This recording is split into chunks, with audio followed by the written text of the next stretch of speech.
يسعد اوقاتكم حبايب قلبي، اهلا وسهلا فيكم بقناة مطبخ وفاء الحموي. اهلا وسهلا وين ما كنتوا عم تتابعونا وباي وقت عم تتابعونا فيه، بتشرفوا بتنوروا القناة. اليوم رح نعمل المحمر السورية من المقبلات السورية المعروفة. رح نعملها على طريقة المطاعم وبالنكهة اللي بناكلها بالمطاعم، طريقة سهلة وسريعة ما بتاخد وقت، مكونات كتير بسيطة متوفرة بالبيت. تابعوني تابعوا الخطوات، رح تعجبكم تنال اعجابكم. اذا ما مشتركين بالقناة اشتركوا وفعلوا زر التنبيهات حتى يوصلكم كل جديد. وهلا خلونا ننتقل للمكونات وطريقة التحضير.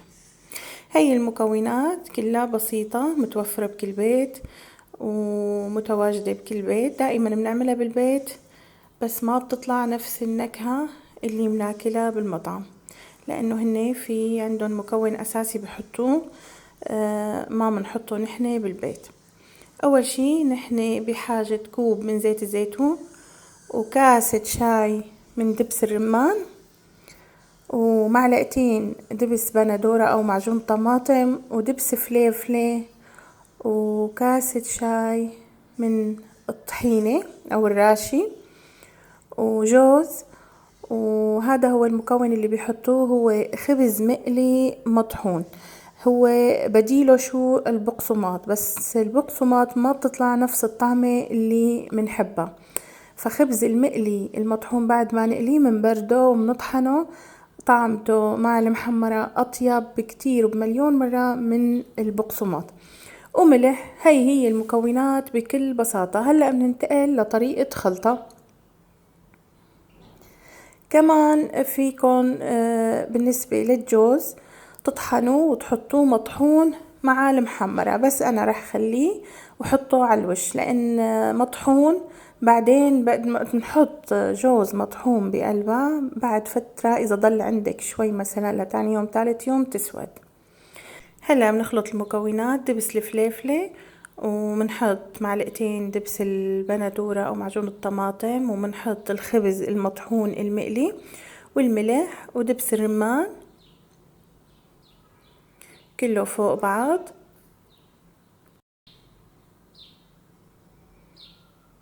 ونحط كمان الطحينة او الراشي،